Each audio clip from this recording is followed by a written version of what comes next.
Yesu asifiwe. Ibada njema inaanzia nyumbani. Bwana anasema ibada njema inaanzia kwenye familia yako. Unapoamua kuandaa safari ya ibada, maana yake ibada njema inaanzia nyumbani. Unapotoka nyumbani ukaona kwamba ibada yako ni kama inavurugika, utatakiwa ujue kwamba ziko tabia za ndani bado hazijataka kuondoka. Kwa hiyo unapotaka kutoka, lazima ujue kuna tabia ambazo bado zinakaa ndani, kuna tabia ambazo zinakaa ndani. Maana unaambiwa ibada njema inaanzia nyumbani kwako. Unapotamani kuona ibada inafanikiwa, unapotamani kuona ibada inatendeka, lazima ujue ibada njema ina start to your family. Ibada njema inaanzia nyumbani, inaanzia kwenye familia yako. Bwana Yesu asifiwe. Ibada njema inaanzia kwenye familia yako. Amen. Bwana Yesu asifiwe. Amen. Mungu aliye hai anatupenda wote. Mungu aliye hai amekupenda hata wewe, hata akamtoa mwanawe wa pekee ili tusiweze kuangamia bali tuwe na uzima wa milele. Mungu wa pekee anakupenda wewe, ndio maana leo unafika na kuliona neno lake. Jina lake ni Niko, ambaye yuko na atazidi kuweko. Yule ni Bwana wa mabwana, Mungu wa miungu yote. Kwa sababu ya jina lake leo uko hapa. Kwa jina la Bwana libarikiwe ndani yako na upate nafasi ya kumjua yeye katika jina la Yesu Kristo.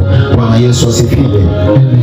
Haleluya. Amen. Somo letu linaitwa kupokea nguvu ya Mungu yenye utetezi ndani yake, utetezi wa kiungu, au kupokea nguvu ya Mungu yenye uwezesho ndani yake, uwezesho wa kiungu ndani yake. Neno la Mungu linasema katika kitabu cha Samueli wa pili sura ya 7 mstari wa 23, Mungu akatengeneza jina la ukombozi kwa wana wa Israeli, jina ambalo lenye mamlaka ya kulinda na kumiliki watu wake. Kwa hiyo hata wewe sasa liko jina la ukombozi ambalo linakaa ndani yako, linalinda na kuokoa maisha yako. Mungu akawafanya watu watoke Misri, wana wa Israeli, akawapa nafasi mpya ya kuweza kutambua ukombozi wa jina la Bwana, wakaweza kutambua jina la ukombozi wa Yesu. Soma katika kitabu cha Samueli sura ya 7 mstari wa 23. Neno la Bwana linasema, tena ni taifa lipi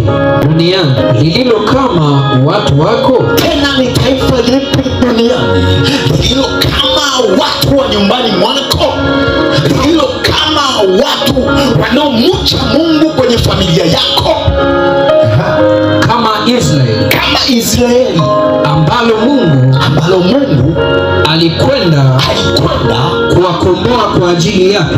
Yaani Mungu alienda kuwakomboa. Mungu akakomboa maisha yako kwa ajili ya kutukuzwa jina la Mungu, kwa ajili ya kutukuzwa jina lenye mamlaka. Kwa hiyo nakwambia nini? Mungu alikuja kwako kukukomboa ili kusudi uweze kumwendea, ili kusudi uweze kumtambua, wawe watu wake mwenyewe. Yaani Mungu aliwakomboa wana wa Israeli ili kusudi waje wawe watu wake Mungu mwenyewe. Akajifanyie jina. Yaani Mungu akaleta jina, akajifanyia jina katika wana wa Israeli, na kutenda mambo makuu kwa ajili yenu. Na Mungu akasema na atatenda mambo makuu kwa ajili ya wana wa Israeli, na mambo ya kuogopwa mno kwa ajili ya nchi yako, mbele ya watu hawa uliowakomboa kutoka Misri, wawe wako, kutoka katika tabia zao, yani kutoka utumwani wawe watu wako, kutoka katika mataifa, kutoka katika nchi mbalimbali na tabia mbalimbali na miungu yao. Amen. Bwana Yesu asifiwe. Amen. Samueli anazungumza habari nzima inayohusiana na Mungu anapotaka kutengeneza nafasi kwa mtu ambaye yuko tayari kutengeneza na Mungu. Mungu anasema yeye akafanya nafasi juu ya wana wa Israeli. Alipofanya nafasi ndani yao, akatengeneza jina, ili liweze kukomboa wana wa Israeli, na wana wa Israeli wakakombolewa na Mungu, wakakombolewa. Mungu akawapa jina la umiliki, akawapa jina la kuendea maisha yao, akawapa jina lenye mamlaka katika jina la Yesu. Hilo jina liko ndani yako, ndio maana hujajua tu ni wapi umewekwa. Manake kuna watu wamefungwa kutoka mataifa, kuna watu wamefungwa gani? Kuna mtu mfano umefungwa maisha yako, umefungwa imani yako, huwezi kumwamini Mungu kwamba yuko ndani yako. Ndio maana unakaa na vishawishi, ndio maana unakaa una muda wa kutamka neno kwa ajili ya familia yako, una muda kwa sababu maisha yako bado yanawaza wengine, maisha yako bado yanawaza tabia zingine. Neno la Mungu linasema, anasema ombeni kwa bidii, ombeni kwa bidii, tafuteni kwa bidii nanyi mtapata. Kwa hiyo unapoomba kwa bidii, maana yake unapata. Sasa unaomba upate nini? Au unataka upate nini? Liko jina tayari ndani yako. Mungu ameshaliweka hilo jina, sio jina jingine, ni jina lenye mamlaka. Jina la Yesu lenye mamlaka ndani yako. Bwana Yesu asifiwe. Liko jina lenye mamlaka ndani yako, na hili jina kama utaliomba ni jina ambalo litasaidia maisha yako. Kwa jina la Yesu, hili jina liwe ndani yako katika jina la Yesu Kristo. Haleluya. Amen. Lazima utambue ni kifungo gani ambacho kimekamata maisha yako kwa muda mrefu. Lazima utambue ni mila gani iliyokamata maisha yako kwa muda mrefu. Lazima utambue ni maisha gani yaliyokamata maisha yako kwa muda mrefu. Mtu yoyote ambaye analitegemea jina la Bwana, maana yake ni jina ambalo ukiomba chochote kwa jina hilo utafanikiwa. Ndio maana Danieli sura ya 11 mstari wa 32 nasema watu wamjue Bwana watakuwa na mamlaka katika kila eneo. Watu wamjuao Bwana watatenda mambo makuu. Watu wamjuao Bwana watakuwa hodari. Watu wamjuao Bwana watatenda mambo makuu. Maana yake nini? Hawatakuwa na njaa, hawatakuwa na shida, hawatakuwa mtu hodari. Mungu kaufanya uhodari ndani yako. Huo hodari ni kwa ajili ya kushindana, huo hodari ni kwa ajili ya ulinzi, huo hodari kwa ajili ya kuzuia. Ziko mamlaka zinazuia maisha yako, ziko tabia zinazuia nini? Maisha yako. Kwa hiyo Mungu sasa anataka kutengeneza nafasi ya uhodari ndani yako ili kusudi uweze kumuomba kikamilifu. Sema haleluya. Haleluya. Bwana Yesu asifiwe. Amen. Watu wamjue Bwana watakuwa na mamlaka katika kila eneo. Kwa neno la Bwana watakuwa hodari na kutenda mambo makuu. Bwana Yesu asifiwe. Amen. Danieli sura 11 mstari wa 32, aliyefika asome kwa haraka. Na wao wafanyao maovu juu ya hilo agano atawapotosha kwa maneno ya kujipendekeza. Lakini watu wamjuao Bwana wao watakuwa hodari na kutenda mambo makuu. Amen. Bwana Yesu asifiwe. Wao wamjuao Bwana. Yaani wewe sasa hivi ukimjua Bwana utatenda mambo makuu mno. Maana yake nini? Mtu anayemjua Bwana atakuwa hodari. Mtu hodari huwa akosi mnyama.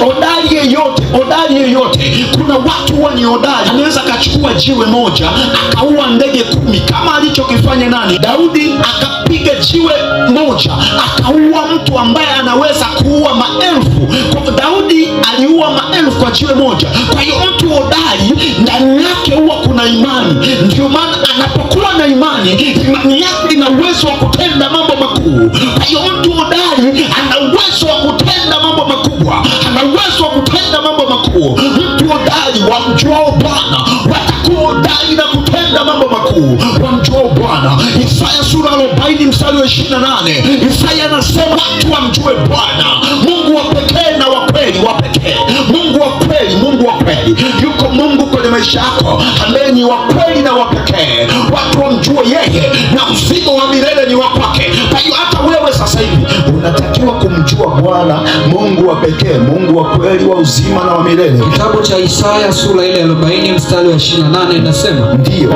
Je, wewe hukumjua?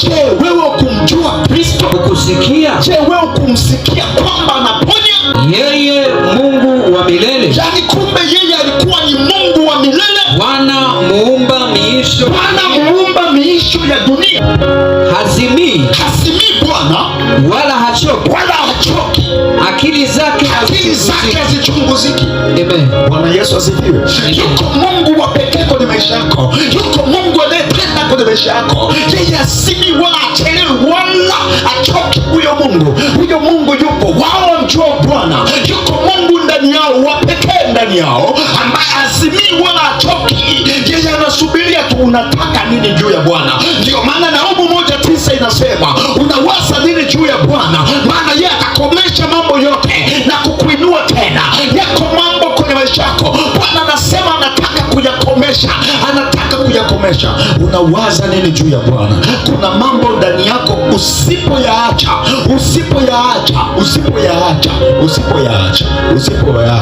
utabakia kuona wengine wanakuwa hodari, halafu wewe maisha yako yanabaki hivyo. Kwa hiyo kwa kuwa unatoka hapa, sema nitakuwa hodari kwa jina la Yesu. Nitakuwa hodari kwa jina la Yesu. Na kutenda mambo makuu kwa jina la Yesu. Na kutenda mambo makuu kwa jina la Yesu. Nitakuwa hodari kwa jina la Yesu. Nitakuwa hodari kwa jina la Yesu. Na kutenda mambo makuu kwa jina la Yesu. Na kutenda mambo makuu kwa jina la Yesu. Nitakuwa hodari kwa jina la Yesu. Nitakuwa hodari kwa jina la Yesu. Na kutenda mambo makuu kwa jina la Yesu. Na kutenda mambo makuu kwa jina la Yesu. Bwana Yesu asifiwe. Amen. Kitabu cha Misali sura 25 na ule mstari wa 3, neno la Mungu linatukumbusha kwamba Mungu anaketi juu, alafu chini ambapo ni ardhini Mungu ametupa sisi wanadamu ili tuweze kuishi katika hali hiyo tunapokaa katika dunia hii. Ndio maana Mungu anakuwa ametuandalia tabasamu la pekee. Mungu anakuwa ametuandalia maisha ya pekee. Mungu anakuwa ametuandalia. Kwa hiyo yoyote atakayemjua Bwana Mungu wa milele na wa pekee atakuwa karibu na Mungu. Maana yake atakuwa karibu na Mungu. Yesu anasema yeye anaenda kutengeneza makao. Anapokwenda kutengeneza makao, anakwenda keti mkono wa kuume na wa baba yake. Wewe ukitoka hapa ibadani, unaenda kuketi mkono wa kuume wa nani? Hilo ni swali ambalo ujiulize, kwamba ukitoka hapa hivi unaenda kuketi mkono wa kuume wa ugali, au unaenda kuketi mkono wa kuume wa miogo? Unaenda kuketi mkono wa kuume wa dagaa au njimaboga? Unatakiwa kujiuliza. Oh, haleluya! Roho Mtakatifu awasaidie sana. Kuna mtu anakuja ibadani, lakini akitoka hapa anawaza ameacha kipolo nyumbani. Wakati anaposikia njaa anaanza kuona kuna kipolo changu nimekiacha nyumbani, kama sitakikumbuka kile kipolo manake nitashinda njaa. Mtu anapokuwa ibadani lazima ufunge masikio yako. Mungu anatenda mambo makuu ndani yako. Kwa hiyo unapotoka leo, siku ya leo, Jumapili ya leo, lazima ujue kwamba kuna mambo makuu ambayo Mungu ameisha tenda kwenye maisha yako. Kitabu cha Misali sura 25 mstari wa 3, Mungu anasema mbingu huenda juu sana, yani mbingu zinaenda juu sana, na nchi huenda chini sana, yani na ardhi iko chini sana, lakini mioyo ya wafalme, lakini mioyo ya wakuu haichunguziki. Bwana Yesu asifiwe. Kuna mioyo ya wakuu. Kwa mfano, mtu mkubwa kwenye familia yenu hauwezi ukamchunguza anapotaka kuamua jambo. Mioyo yake au tabia zake huwa hazichunguziki.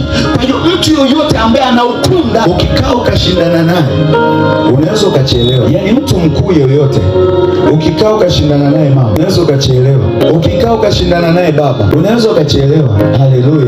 Yani mtu mkuu yoyote, hata kama ni mme wako, hata kama ni nani, hata kama ni baba yako, mkubwa yoyote, lazima mioyo yake isichunguzike. Wewe kama una moyo wa kifalme, moyo wako hauwezi ukachunguzika. Kama tabia zako ni za ukuu, yeyote atakutafuta atabakia kuona tabia zako za zamani, kwa sababu muda wote mwanadamu anataka kubadilisha yeye, lakini atamani Mungu ndio abadilishe maisha yako. Kuna vitu ambavyo vinakaa kwenye maisha ya watu wengi, wanataka kubadilika, lakini tabia zao za ndani hazibadiliki. Unajua, unapotaka kumbadilisha mtu usitumie nguvu ya ubadilishaji. Unatakiwa uombe Mungu akusaidie, lakini pia lazima upime ukamilifu baina ya wewe na Mungu. Unapotaka kumbadilisha mtu lazima upime ukamilifu baina ya wewe na Mungu. Sasa Mungu, hiyo Misali nakwambia, mioyo ya wafalme huwa haichunguziki. Kwa hiyo mtu yoyote ambaye ana moyo wa ukubwa, moyo wake ni wa upana, moyo wake wa utakatifu, moyo wake wenye rehema, moyo wake wenye nguvu ya Mungu, huwa hauchunguziki. Wana wote wa Galilaya, makabila yote ya Wakalidayo, yote yalikuwa yanamjua Yesu, lakini hayakutambua nafasi ya Yesu, kwa sababu yalikuwa yanamjua ni mwana wa Yusufu. Kwa hiyo hata wewe Lazima utamani kuona kilichopo ndani ya mtu, ndio utaweza kumsaidia. Lakini kama utabaki kuangalia tabia, utabaki pale pale. Siku zote tunaangalia moyo, hatuangalii tabia. Yaani mimi nataka kumsaidia mtu fulani, siwezi nikaangalia tabia yake, mimi naangalia moyo. Je, ana moyo wa kunisaidia? Je, ana moyo wa kupita sehemu fulani na mimi? Je, ana moyo wa kwenda katika njia anayoiendea? Je, ana moyo wa kusaidia wengine kama anavyosaidia mimi? Kwa kila mtu anapata marafiki wa type yake. Ukiwa na marafiki ambao ni waganga, na wewe utakuwa mganga. Ukiwa na rafiki yako ni mchawi, na wewe lazima utakuwa mchawi. Ukiwa na rafiki yako ambaye ni muongo, lazima na wewe utakuwa ni muongo. Ukiwa na rafiki ambao anapelekesha mke wako, na wewe lazima utampelekesha mke wako. Ukiwa na marafiki ambao wanapelekesha ume zao, na wewe utataka kupelekesha ume zako. Kwa hiyo mtu yoyote ambaye ni mkuu ndani yake, mtu yoyote ambaye ni mkuu ndani yake, Bwana anasema moyo wake huwa hauchunguziki. Yaani moyo wako hauwezi ukachunguzika. Unaleta hizo nyama, unaleta hizo samaki, yaani utakuwa unasikia zinaisha tu.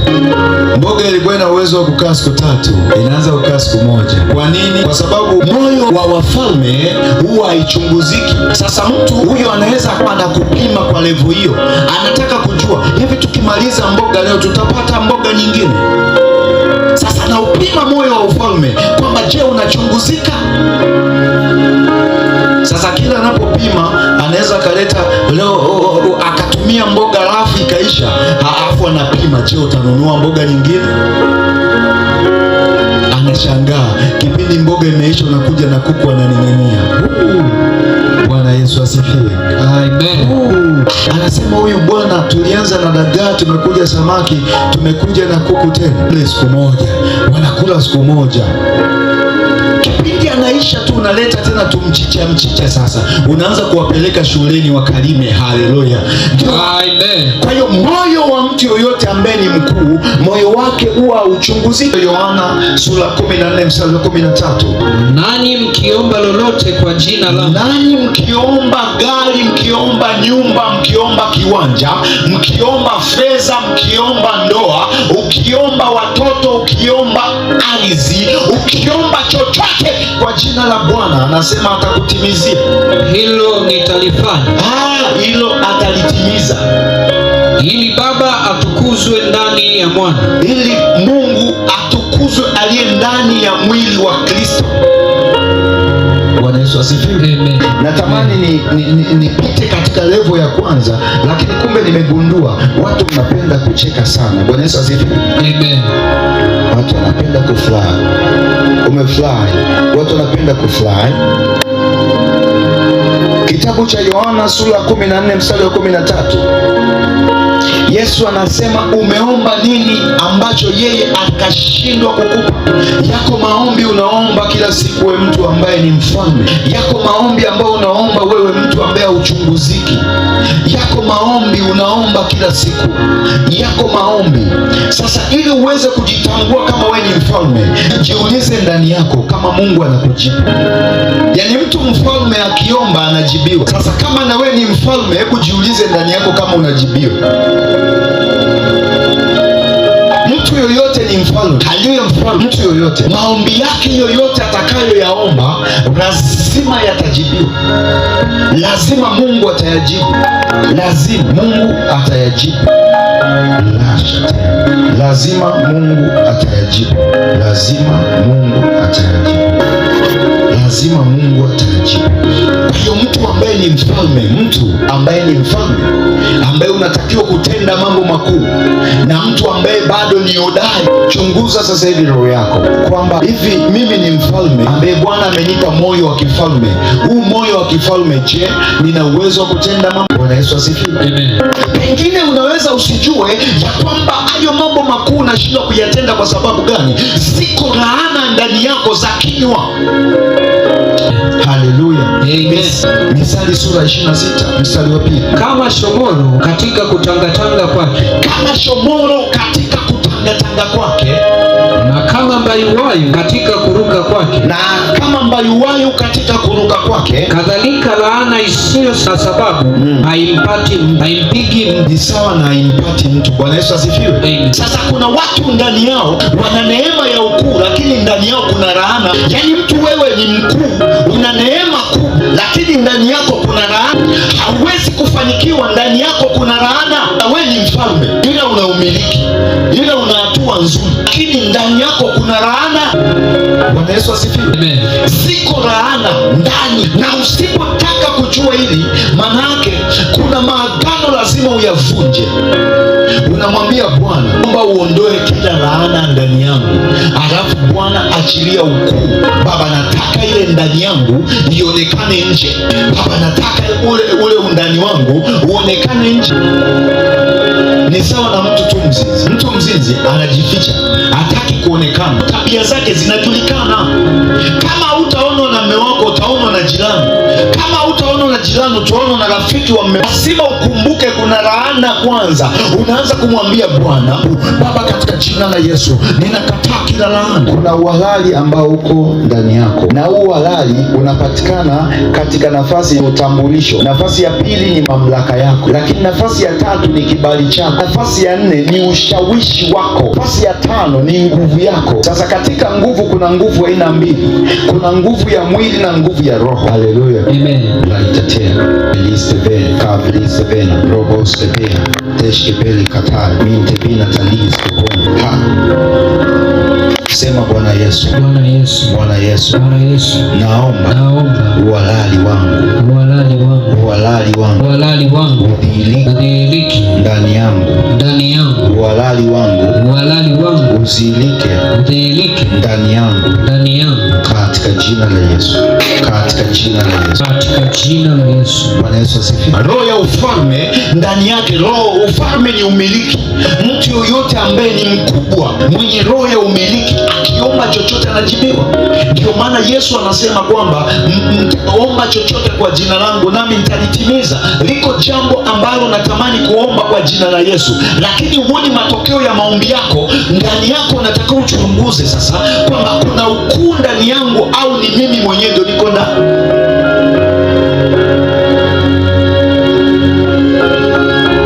Mtu yoyote ambaye ni mkuu anapoomba jambo huwa linatimizwa, lakini mtu yoyote ni mkuu. Kuna watu wengine ni wakuu waongo, ni wakuu ila ni waongo. Kuna watu wengine ni wakuu lakini hawana mamlaka. Kuna watu wengine ni wakuu lakini hawana utambulisho. Kuna watu wengine ni wakuu lakini hawamjui Mungu. Kuna watu wengine ni wakuu. Bwana Yesu asifiwe. Amen. Kwa sababu ndani yako kuna uzima. Ndio maana Mungu anataka kukupeleka sehemu fulani. Ndani yako panapokuwa na uzima, Mungu anataka kukupeleka sehemu fulani. Mungu anataka kukupeleka sehemu fulani. Narudia kusema kwamba Mungu anataka kukupeleka sehemu fulani. Amen. Mungu anataka kukupeleka sehemu fulani. Katika kukupeleka, ndani yako lazima uwe na upendo, ndani yako lazima uwe na utii, ndani yako lazima uwe na umiliki. Kwa hiyo mtu yoyote mfalme, Mungu anapotaka kumpeleka sehemu au kumuinua, lazima ndani yake kinywa chake kwanza kiwe na mamlaka. Bwana Yesu asifiwe. Amen. Lazima kinywa chake kiwe na nini? Na mamlaka. Mstari sura ya 18 mstari wa 20 na 21. Tumbo la mtu litajazwa na matunda ya kinywa chake. Bwana Yesu asifiwe. Amen. Hapo tusikilizane vizuri. Anasema Misali kwamba tumbo la mtu litajazwa na midomo ya kinywa chake. Kwa hiyo tumbo lako, kama utaomba kwa imani, wewe uliye mtu mkubwa, manake tumbo lako litajazwa na midomo ya kinywa chako. Kama ulikuwa unaomba gari, manake utalipata. Kama ulikuwa unaomba mtaji, unamuomba Mungu, sio mume, unamuomba Mungu. Mungu, ukimuomba Mungu anafungua mlango kwa mume wako, lakini ukimuomba mume wako mtakosana. Hebu tuendelee. Atashiba mazao ya midomo yake. Na atashiba mazao ya midomo yake. Maana mauti na uzima, mauti na uzima huwa katika uwezo wa ulimi. Huwa mauti na uzima ukaa katika uwezo wa ulimi, manake kutamka. Na wao waupendao watakula na wao waupendao huo ulimi wenye mauti ndani yake utakula matunda yake. Manake kama mtu ndani yako hautaamua kuambatana na Mungu kama anavyotaka kuambatana na wewe, ndio maana nasema midomo ya kinywa chako, midomo ya kinywa chako, midomo ya kinywa chako unatakiwa uitengenezee nafasi, ili kusudi isiwe imebeba laana, isiwe imebeba mauti, isiwe imebeba. Midomo yako inatakiwa ifanane na Mungu jinsi anavyotaka. Kwa hiyo unapotaka kuomba lazima ujue midomo yako inatakiwa kubadilika. Bwana Yesu asifiwe. Zaburi sura 45 mstari wa kwanza na wa pili. Moyo wangu umefurika kwa neno jema. Mimi ninasema niliyomfanyizia mfalme. Ulimi wangu ni kalaumu. Mimi nasema yale yote niliyoyafanya kwa mtu mkuu, na ulimi wangu ukasema ulimi wangu ukalaumu ya maandishi mstari. Wewe mzuri sana kuliko mwanadamu. Ulimi wangu ukalaumu ukasema wewe mzuri sana kuliko mwanadamu. Yatosha hapo. Bwana Yesu asifiwe. Amen. Lazima haya yote uyatambue, mwana wa Mungu, ili uweze kufika wewe ambaye una ukuu ndani yako na ufalme ndani yako. Kitabu cha Yohana sura 17 mstari wa 3, ili uweze kufika na uzima wa milele ndio huu. Na uzima wa milele ndio huu, wakujue wewe, wamjue Mungu wa pekee, wa kweli, na Yesu Kristo uliyemtuma. Amen. Bwana Yesu asifiwe. Lazima ndani yako ajulikane Mungu wa kweli na wa pekee aliyo ndani yako, na ufalme wa Mungu ujulikane ndani yako, ukuu wa Mungu ujulikane ndani yako, kwamba Mungu wa pekee na wa ukweli na Yesu Kristo aliyemtuma ndani yake. Matendo ya Mitume sura ya 1 mstari wa 8. Lakini mtapokea nguvu nyie watu wakuu, akiisha kuajilia juu yenu Roho Mtakatifu, nanyi mtakuwa mashahidi wangu katika Yerusalemu na katika Uyahudi wote na Samaria na hata mwisho wa nchi. Amen. Bwana Yesu asifiwe. Amen. Lazima ujue kuna ukuu ambao uko ndani yako, ambao ukuu utatambulika katika miji yote. Miji yote itatambua ukuu ulionao. Miji yote itatambua ukuu ulionao. Uko ufalme ambao Mungu ameandika kwenye maisha yako. Uko ukuu ambao Mungu kaweka kwenye maisha yako. Lazima maisha yako yafanane na ukuu wa Mungu. Uko ukuu wa Mungu ambao ameweka ndani yako. Mwana wa nani? Mwana wa Mungu. Bwana Yesu asifiwe. Amen. Kuna ukuu ambao Mungu ameweka ndani yako. Amen. Kuna ukuu ambao Mungu ameweka ndani yako. Amen. Sasa ukuu ambao Mungu ameweka ndani yako, lazima ujue ukuu Mungu aliyoweka ndani yako ni ukuu ambao umjue yeye peke yake, Mungu wa kweli na wa pekee, Mungu wa uzima na Mungu wa milele, Mungu wa miisho yote ya dunia. Yesu asifiwe. Amen. Wakolosai sura ya 4 mstari wa 2 na wa 6. Dumuni sana katika kuomba. Yani dumuni sana katika kuomba, mkikesha katika kuomba huku na shukrani. Kwa hiyo wadumu katika kuomba, alafu wakishaomba, baada ya kuomba wamshukuru Mungu kutokana na maneno waliokuwa naomba, kutokana na maombi waliokuwa naomba. Maana yake nini? Tunarudi juu sasa. Watabarikiwa kwa maneno ya kinywa chao, hawa wanaodumu katika kumwomba Mungu na kumshukuru.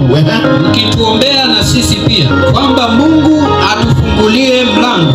Wewe unapokuwa unaomba, maana yake tafasiri nyingine, muombe na kuhani wako, muombe na kuhani wako, mtumishi wako, muombe mchungaji wako, ombea kanisa lako. Unakaa tu unaomba, Baba familia yangu, Baba watoto wangu, Baba unajua jana nililala njaa, nahitaji 500. Unahitaji 500. Baba bado unaomba maombi ya 500. Lazima ujue, Baba nina sala, ninataka madenzi, Baba nina sala, nataka machungwa. Utahangaika mno.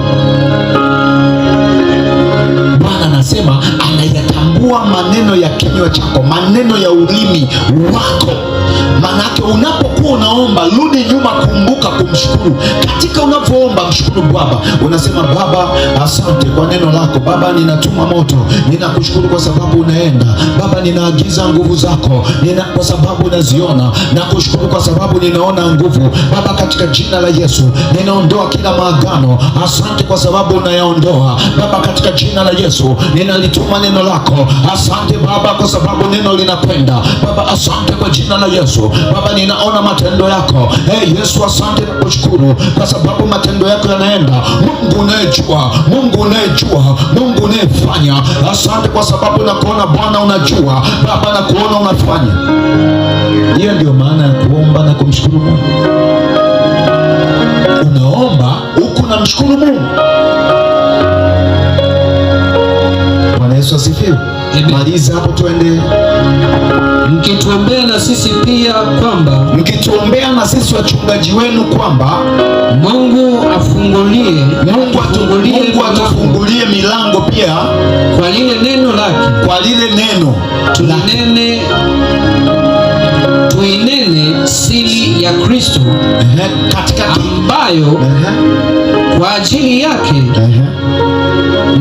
nimefungwa. Bwana Yesu asifiwe. Amen. Maana yake kuna wakati wachungaji wanaomba lakini hawaombi malango ya fedha. Maana yake wewe unayeomba, wakati mwingine muombee mchungaji wako, unamwambia Mungu mfungue mchungaji wangu. Tunalileta lango la fedha. Kuna malango ya fedha yamekamata maisha yake. Kuna malango ya ndoa yamekamata maisha yake. Kuna malango ya uchumi yamekamata maisha yake. Kuna malango ya huduma. Kuna malango na vita zimeinuka.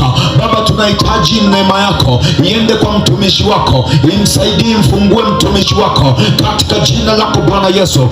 Kuanzia sasa hivi Baba, nalituma neno lako, neno la shukrani Baba. Naona linatenda, linafanya. Naona linatenda, linajibu. Naona neno lako Baba. Hiyo ndio maana ya kutuma neno. Unamwombea mchungaji wako, unasema Baba bariki. Wakati wewe unaomba na mimi huku nakwambia Baba, katika jina la Yesu, mbariki kila anyeniombea, mbariki kila anayetamka neno kwa jina lako. Mpe anachokitaka. Maombi yanakutana hewani. Kwa hiyo wewe kipindi unaniombea na mimi nakuombea. Sasa wewe unakaa unasema ngoja nimwombee mdogo wangu. Ninakuombea mdogo wangu, acha nikuombee. Sema sasa nitakuwa sasa kwenye maombi ya kukuombea mdogo wangu.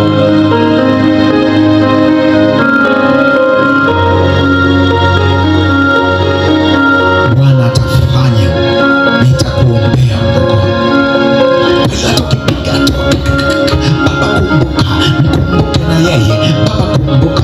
Je, watoto wako unaombea? Je, familia yako unaibeba?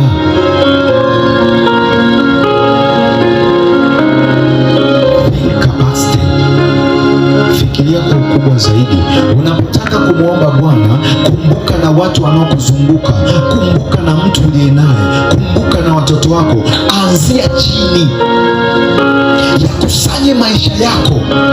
Ukishakusanya maisha yako katika kuomba, unakusanya watoto wako, unamkusanya mme wako, unakusanya mke wako, unakusanya.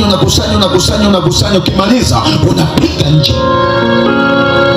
Baba mkumbuke na fulani, Baba mkumbuke na fulani. Kuna hiki anakitaka, kuna hiki anahitaji, kuna hiki anaomba, kuna hiki anataka. Baba katika wiki hii, Baba katika mwezi huu, Baba kwa matendo yako mjibu. Baba kwa matendo yako mpe baraka zake. Baba kwa matendo yake fungua malango yake. Pale wanapomdharau, pale wanapomwona hafai, fungua. Lakini ukianza ukawa unaomba kwa ajili ya yule mtu tu, unashindwa kuomba kwanza kwa level ya familia. Hiyo karatasi ya Biblia.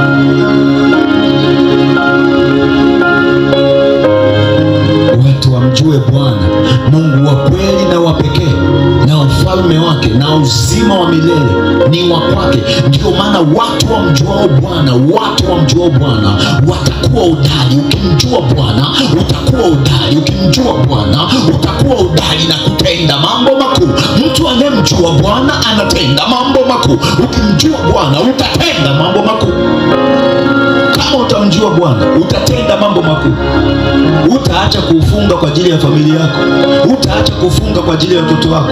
Utaacha kufunga kwa ajili ya ndoa yako. Utaacha. Mtu yoyote anayetamani kwenda mbali, mtu mkuu, lazima afunge kwa ajili ya ndoa yake. Lazima afunge kwa ajili ya familia yake. Yako matendo. Tuendelee hapo tumalize. Ili nidhihirishe kama ilipasavyo kunena. Ili nidhihirishe kama ipasavyo kunenwa. Enendeni kwa hekima mbele yao walio nje. Baba, yani Bwana anasema twende kwa hekima kwa hao watu walioko nje hapa. Mkiukomboa wakati. Tukiwakomboa kwa muda sahihi. Maneno yenu yawe na neema. Washuhudia wengine yawe na neema. Siku zote. Yakikolea sana. Munyu. Chumvi. Mpate kujua. Rudia tena hapo. Yakikolea munyu. Munyu ni chumvi. Yakikolea sana, yani maneno ukiyazidisha sana yakawa na chumvi. Chumvi inaashiria ya kunogesha ka kitu fulani, huenda ka uongo. Mpate kujua jinsi gani iwapasavyo kumjibu kila mtu. Unaenda kumshuhudia mtu au unaenda kumshuhudia mtu, tuseme kwa asilimia kubwa, au unataka kumwombea mtu, lazima uwe na ushawishi wa kuongea naye. Sasa wewe unamwombea Mungu, unamwambia Mungu ninakuombea baraka, yaani Mungu wa uzima wa milele, umwambie Mungu nakuombea baraka. Unajua kuna wakati watu wanaomba mpaka wanachanganyikiwa, yaani unamkuta mtu katika jina la Yesu, Mungu ninaomba, Mungu nakuombea baraka. Mungu unamwombea baraka, yaani Mungu akupee utajiri, wewe ndio umuombee apate utajiri. Haya maombi sijawahi kuona. Lazima wewe ndani yako utamani ule utajiri alionao Mungu, kile kiti alichokaa Yesu, kiti cha mkono wa kuume wa babake, wewe ndio unatakiwa kukaa hapo. Lazima mtu udumu katika kuomba. Wewe ambaye unasema unajua mimi ni mkuu, mimi niliomba ndio maana mume wangu akafanikiwa, mimi niliomba. Yesu, uliomba kwa sababu mume wako haombi. Lakini kama unaomba na mume wako anaomba, lazima ujue kwa nini unajihesabia haki ya mafanikio. Kwa nini unajihesabia haki? Mungu anasema anawajibu kutokana na kinywa cha matunda yenu. Huenda sio ya kwako, huenda ni mtoto wako aliomba. Lazima udumu katika kuomba pamoja na kumshukuru Mungu kwa kujibidiisha na kuondoa magonjwa ambayo yako ndani yako. Bwana Yesu asifiwe. Amen. Unajua, unapokuwa unaomba lazima umshukuru Mungu na kujibidiisha. Kuna mambo yamekamata maisha yako. Usingizi ni ugonjwa. Unataka kuomba unashindwa kuomba, ni ugonjwa. Unataka kumuomba Mungu eti unaanza kusinzia, halafu bado unasema we ni mkuu. Unatenda mambo makuu yapi? Bwana Yesu asifiwe. Amen. Unapotaka kuomba lazima ujue, sio baba natuma moto, baba naachilia moto, baba nimesala, baba eti mimi kuna mtu mmoja niliwahi kusikia naomba, anasema hivi, baba mimi nimesala sasa, baba ninasala sasa, ninasala natuma moto, baba nimeamka sasa, nasala sasa, nasala. Wewe utasala kweli uchizike?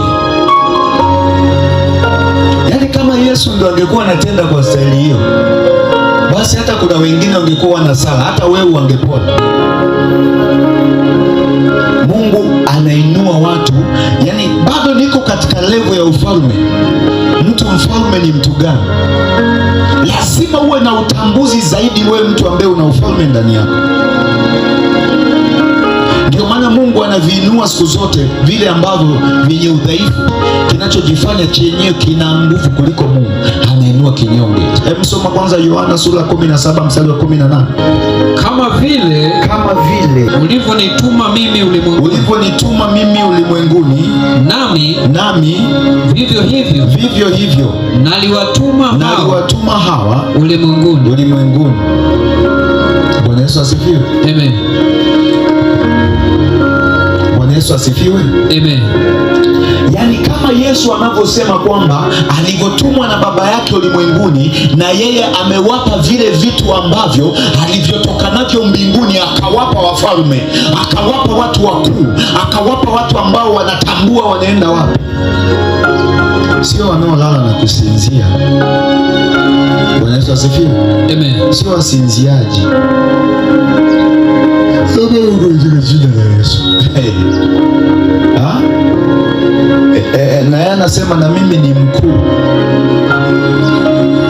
Kuna kipindi niliwahi kuambia, ukiona unataka kuona miayo inakuwa mingi, inatakiwa ujue hilo sio wewe, umevamiwa. Pepo linakuwa liko linasogea kukukatisha maombi, cut off your prayer. Demons anakuwa yuko karibu cut off your prayer.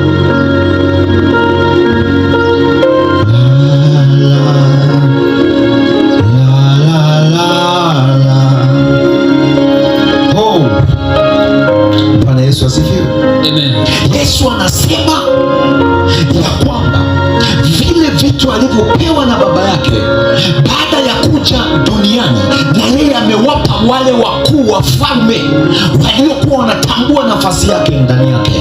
Kwa hiyo na yeye amewapa, mtu wa kwanza aliyekuwa anatambua nafasi ya Yesu ni Petro, akampa wokovu. Licha ya kumpa wokovu, akampa mamlaka. Mtu ambaye alikuja tena kwa baadaye baada ya kuondoka kwa Yesu ni Paulo. Ukisoma katika Wakorintho wa kwanza 1:1 anasema yeye ndio aliitwa na Kristo kumtumikia Bwana akiwa na ndugu yake. Bwana Yesu asifiwe. Mstari wa 19 unakuendelea. 19 inasema na kwa ajili yao akina Petro, Simoni, wakina Yakobo nalijiweka wakfu mwenyewe, nalijidhihirisha ndani yao mwenyewe, ili na hao na wenyewe pia watakaswe katika kweli. Wanapokuwa wanapita katika uovu, Mungu ndani yao watakasike katika njia ya kweli. Wala si hao tu, wala si wenyewe tu akina Paulo, ninaowaombea lakini na wale wengine watakaoamini leo hapa kwa sababu ya neno, kwa sababu ya jina la hao wote wawe na umoja, wote wapatane pamoja, kama wewe Baba ulivyo ndani yangu, kama Baba ulivyo ndani yangu, nami ndani yako, hao nao wawe ndani yetu, ili ulimwengu upate kusadiki ya kwamba wewe ndiwe uliyenituma, kutambua ya kwamba wewe ndiwe uliyenituma. Amen. Endelea tena hapo, shuka tena. Nami utukufu ule ulionipa, nimewapa wawe na umoja kama sisi tulivyo na umoja. Bwana Yesu asifiwe. Sasa hapo umeelewa, yaani kile kitu alichopewa Yesu akawapa wanafunzi wake, lakini haikutosha wanafunzi wake na wale watomwamini Yesu kupitia wanafunzi wake, lakini pia anasema kile alichopewa yeye aliwapa wao. Kuna kitu ambacho Bwana amekupa wewe kwa jina la Yesu Kristo, kwa jina la Yesu Kristo.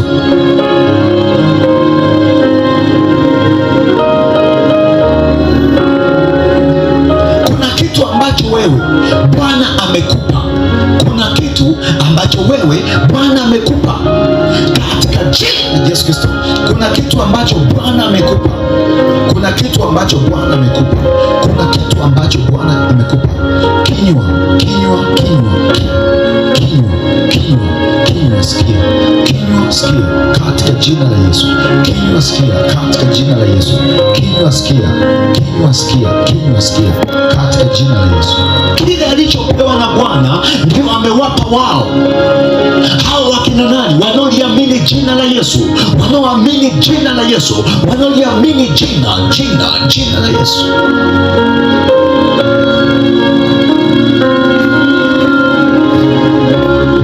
asifiwe. Lakini pia kitabu cha Hesabu kinasema chombo kisicho na mfuniko hicho ni najisi. Ukiwa ndani yako midomo yako inaongea sana pasipo kumwomba Mungu, ujue unakuwa wewe umesha najisika. Mtu yote atakiwa kumsogelea. Amen. Bwana Yesu asifiwe. Amen. Lazima ndani yako uweze kujua ya kwamba Mungu ameweka kitu fulani cha kukuinua zaidi. Ukuu ulioko ndani yako, Mungu anataka utambulike katika watu wote wakujue wewe. Ukipata mali unaanza kutapanya, unaanza kugawa. Aliyekuambia ugawe ni Roho Mtakatifu wewe. Ukipata fedha unaanza kugawa. Aliyekuambia kugawa ni Roho Mtakatifu au ni wewe? Kusaidia watu sio shida. Bwana Yesu asifiwe. Maana hata Yesu mwenyewe baada ya kuja alisaidia watu. Moja ya kusaidia watu, alifufua wafu. Lakini licha ya hivyo, kuna watu walimpa chakula, wakampa fedha, lakini Yesu akakataa kuchukua fedha. Bwana Yesu asifiwe. Kuna wakati inatakiwa tujue kwamba Mungu anapokupa kitu anataka aone matendo yako. Mungu anapoponya utaila wa mtu anataka yule mtu baada ya kuponya utaila akili zake zitengenezeke ziweze kumwendea Mungu kikamilifu. Kwa hiyo mtu yoyote ambaye ana roho ya kifalme ndani yake lazima atambue haya yote. Ukiwa na ufalme ndani yako lazima utambue kwamba wewe Mungu amekuita sehemu gani. Amekuita katika kuomba, na unapoomba uone matokeo ya maombi yako. Matendo ya maombi yako yanaonekana katika kuomba. Ukiomba matendo yako yakaonekana, hapo ndio Mungu anakaa. Mithali 9:13. Mwanamke mpumbavu hupiga kelele. Yaani mtu yoyote ambaye ni mjinga anapiga kelele. Ni mjinga hajui kitu. Ni mjinga hajui kitu. Sura 14 mstari wa pili. Kila mwanamke aliye na hekima, kila mwanamke aliye na hekima hujenga nyumba yake mwenyewe. Hujenga nyumba yake mwenyewe. Bali aliye mpumbavu huibomoa kwa mikono yake mwenyewe. Bali aliye mpumbavu huibomoa kwa mikono yake mwenyewe. Yeye aendaye kwa unyoofu wake, yeye aendaye kwa matendo yake humcha Bwana. Humcha Bwana huyo. Bali aliye mkaidi katika njia, bali aliyekuwa na kiburi katika njia zake humdhalau. Njia zake na matendo yake yatamdhalau. Bwana Yesu asifiwe. Amen. Ndio maana bado Bwana anasema huwa anakiangusha chenye nguvu, anainua kinyonge. Sasa Mungu, ili uweze kuishi vizuri kama Roho Mtakatifu alivyo ndani yako, lazima uwe na utambuzi na kitu ambacho kiko ndani yako. Kuna ukuu ambao uko ndani yako. Andiko alimaanishi tu mwanamke, hata mtu yoyote. Hata mtu yoyote. Ili uweze kuvuka kwenda sehemu yoyote, lazima ndani yako, midomo ya kinywa chako.